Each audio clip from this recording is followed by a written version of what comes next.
Okay, we're live. Okay, guys, thank you so much for joining in. Sorry, the network has been going back and forth. I really don't understand, but and yes, NEPA just did their worst. So I'm just going to wait for a few more persons. I hope I'm not touching the speaker. Okay, I'm going to wait for a few more persons to join in before I start. Great thing we have Paul Chris look today. Oh, dab my face.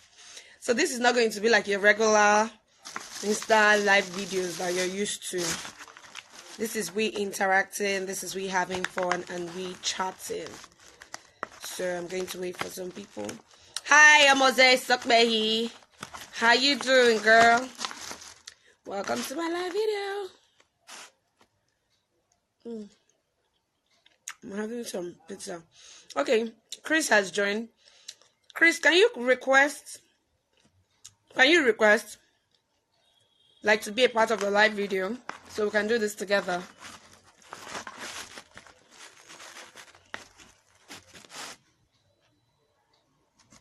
Chris, if you can hear me, please request to be a part. Like I said, this is not your regular live video. This is we giving you insights to volunteerism and what it is all about. I think I'm going live now.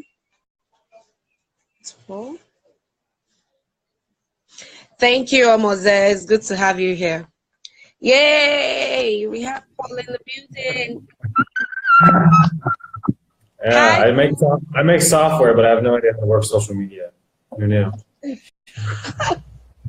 Yeah, me too. I'm even trying to find out how we can pin the topic down. I don't know how to do that one right now on Instagram.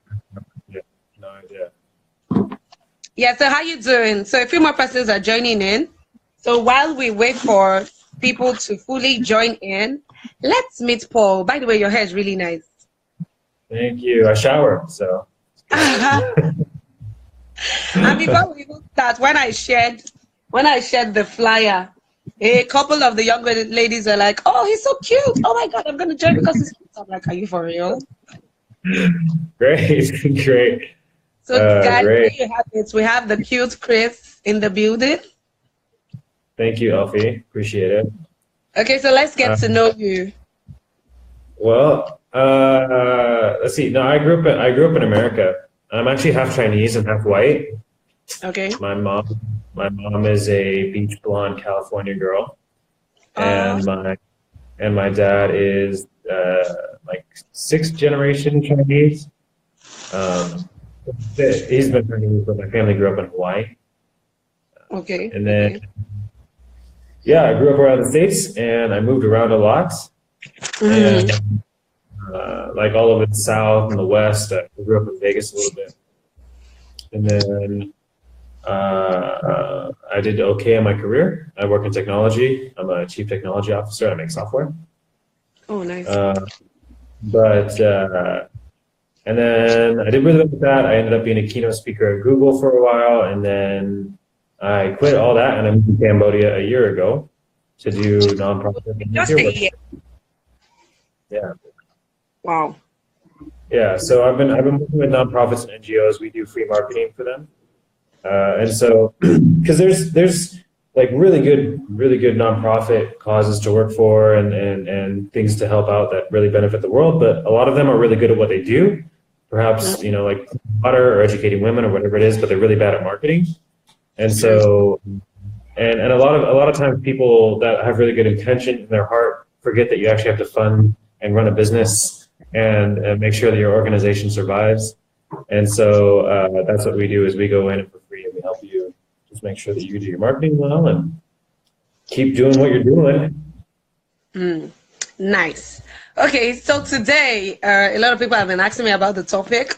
We want to talk about young people, youths like yourself and myself, staying woke while volunteering. Now, I just want to know your... Can we define woke real quick? Because I've never been called woke before, and we need to know. I looked it up, and there are many different definitions. So which woke are we talking about? Okay, the word I'm talking about is be at alert, know what to do, be strategic, be intentional. Don't just volunteer anyhow. Be strategic about your volunteering. Got it. Yes. Then yes, you got it. What's your volunteering experience? How did you venture into volunteering? Well, I actually grew up really religious, and so I've been volunteering my whole life. We would go down and clean up after Hurricane Katrina, and I served a 2-year mission in Seattle doing volunteer work for 2 years for my church. You actually pay to do that. You pay $10,000 to do that. Wait, you Um, paid to volunteer? yeah, yeah. Yeah, hardcore about it. It was a church thing, and then I've done volunteer work my whole life, and then most recently moving to uh, well, I guess there was another interesting thing. I worked at Goldman Sachs for a while, which is a big bank, Okay. and it was really awful. Goldman Sachs owns like everything. Have you seen Wolf of Wall Street? Mm-hmm. Mm-hmm. Wall Street is like a small investment bank. Goldman Sachs is the largest one. What? And so, yeah, and I learned a lot there. But one of the cool things that I learned is that if you wanted to get time off work, which was very hard to get, you had to volunteer, but use your work skill and wherever you were volunteering. So you couldn't just like go and dig a ditch somewhere. If you were an accountant, you had to like go to a school and help them with their accounting. Or if you were a finance person in the bank, you had to go help this NGO with their finances. And I thought that was really cool, and it turned out to be much more effective from a volunteer standpoint because physical labor and kind of like the teaching English is or something like that is fairly easy to find. Yeah. But what is arguably much more valuable in the volunteer space is hard skills that are hard to find, like project management and arts and creative and marketing and all those things that a business needs to run. And so, it's been interesting to learn about that at Goldman Sachs, and we try and apply that out here in Cambodia. So I've got 2 volunteers here. There we go. Hey guys. And the principle is that volunteering, you can actually learn a lot of hard skills that are very valuable in the workplace. And so they wanted to get started in digital nomad stuff and kind of work independently and work in marketing, and that's all has my background. And I need help, cheap help because we're living lean out here. You don't make a lot of money when you give away stuff for free. It's very difficult. That's true. And so I needed free help. So yeah, we come and they intern and train, and I teach them everything I know. And at the same time, I get their free help, and then they're still working on their own projects, right? So they're doing some virtual assistant stuff. They're doing some virtual project management. They're doing their own projects. Oh, that means that's a project too, different from what they're working on with you. Yeah. It's kind of an opportunity. You can always pursue your own passion, and I think that's important. At Goldman Sachs, I did a lot of venture capitalism, so investing in people. And sometimes when you get passion is good, like you want your own passion project that you really care about and whatever. But if you don't have any real world practical experience doing any of that stuff, it's very hard to actually be successful. So it's nice to build very important at an organization so that you can apply that into your passion project, right? You can kind of make mistakes for your job and not make mistakes in your personal project. That's true. Okay, makes sense. So I'm going to take you to volunteerism generally. So, excuse me, I was telling you earlier today that most of the young people right here in Nigeria feel like volunteerism is only when you go to the orphanage homes or you go to the slums and you're giving them sanitaries or stationaries or food items.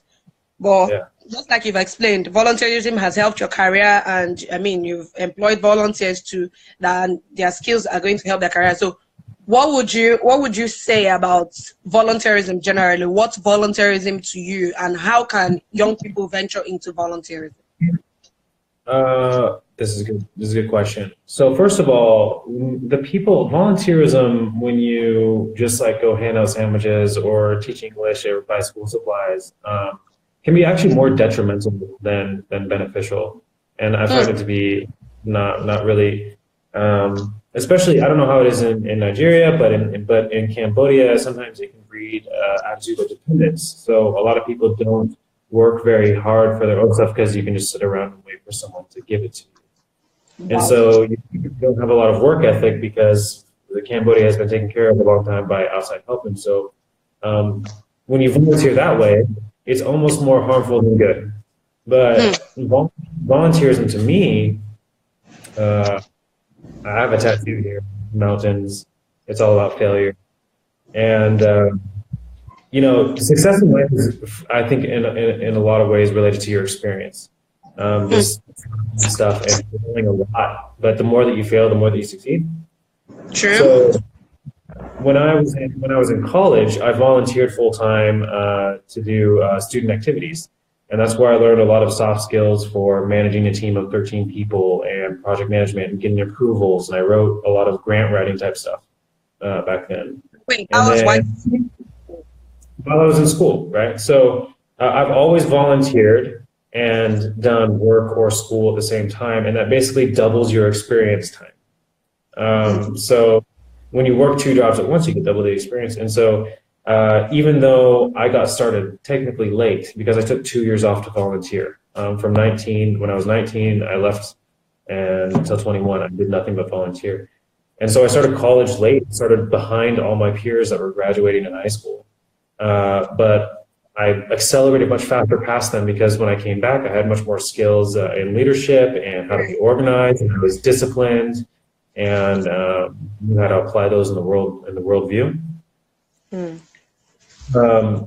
So there's that. It's when you volunteer, you automatically get more experience, which makes you more effective. And then as a hiring manager, because I've hired maybe 30 people over the course of my career, not a lot, but high skilled people, developers, digital project managers, those types of people. Wow, that's a lot.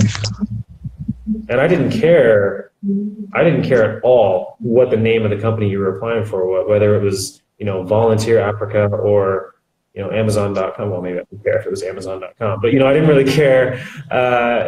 If you were a project manager, you were a project manager. And those doesn't matter where you did it before, that's true.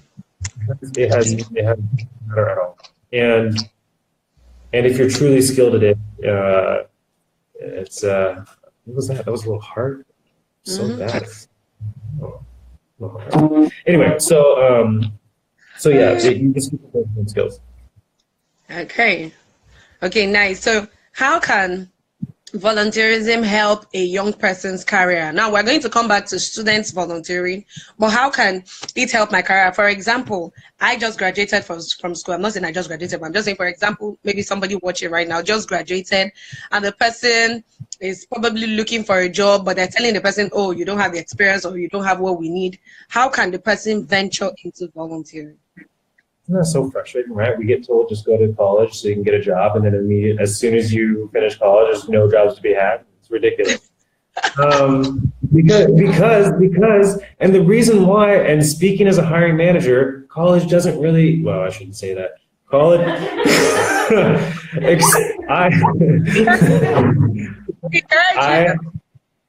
I value experience more than college as a personal hiring manager more than anything else.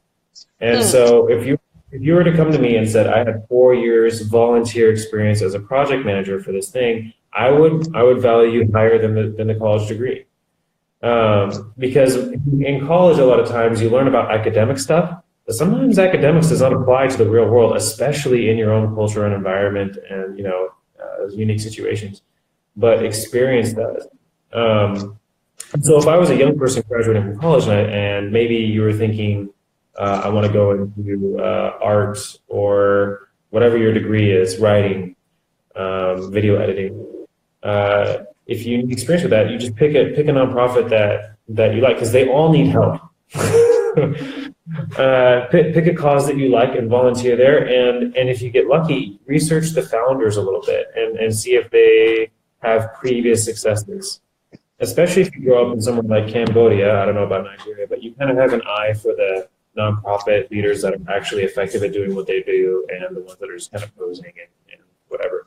Latch yourself onto one of the ones that are successful, that are doing what you want to do, and offer free work. I have never turned down free work from someone who is actually genuinely interested in learning. And I'll mentor the shit out of them. And it's crazy. It's crazy. Like, knowledge is free, right? Whatever. It's less work for me. I'm lazy. I'm trying to offload my work onto other people, but you can benefit by learning. And so you graduate from college, you picked a degree, and you can also use that as an opportunity to test different jobs, right? So maybe you always thought you wanted to be a project manager, but then you get into it and you realize project manager is the worst. And it's kind of good to figure that out before you get headlong into your career and you're 3 years into it and you can't move out of it comfortably because you can't leave the paycheck behind. But if you have no paycheck that exists, it's a lot easier to be flexible. So going to take me to another question, what you just said. So would you rather advise young people start volunteering before they get into college or after they're done? Because now you're just saying somebody gets into a job and you realize this thing is not for you. So wouldn't it be better the person volunteered before and realized, excuse me, oh, I don't really like this thing, and then venture into what they like? I think there's benefits from a 360. So I volunteered before college, during college, and after. So the volunteering before college was really beneficial because as you go into your academic classes, you can see, oh, this is what they're talking about. Like, if you can actually apply it to real world examples and be thinking, oh, if I had just known this thing would have been way easier. Then volunteering in college is a great opportunity because you're surrounded by your peers and you can get a lot of other people involved. So you can like go to your group classes and be like, I'm doing this thing. It's great. You should come help me. And you get a lot of collaborative stuff going on then. Then there's after college, which I think might probably be the most valuable because then you're taking everything that you've learned in college and you're applying it and seeing maybe that some stuff does work in the real world and a lot of stuff doesn't. Okay. So there's benefits for all of them, but I think after is probably the most. Volunteer before, during, and after college. I mean, I don't know. Just help people. You know what I'm saying? Volunteerism to me is kind of like a lifelong commitment. It's not like it's not something you just do. So it's supposed to be like a lifestyle. Yeah, I don't know. I think you kind of have to approach volunteerism as a lifestyle, or it can be very frustrating because there's a lot of hard things about it. There's a lot of hard things about it, but there's a lot to gain too. So the advantages outweighs the disadvantages. Yeah, I think so. I think there are a lot of people. So that you've got the students, and then you've got like this other class of people. I'm 31, pretty old, and we're all looking for something meaningful.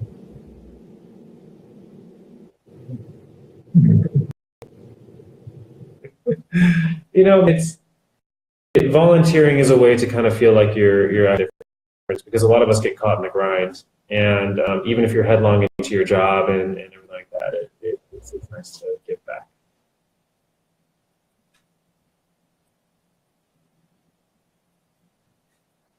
Yeah, I'm here. They laugh at me. Can you hear me? Is my network okay? They laugh at me too. I'm like, I say I'm old all the time, and then they just laugh at me. But then I pull my back going up the stairs and say dad joke. Chris, can you hear me? Yeah. Cheerleading. Thanks. Can you hear me? Are you here?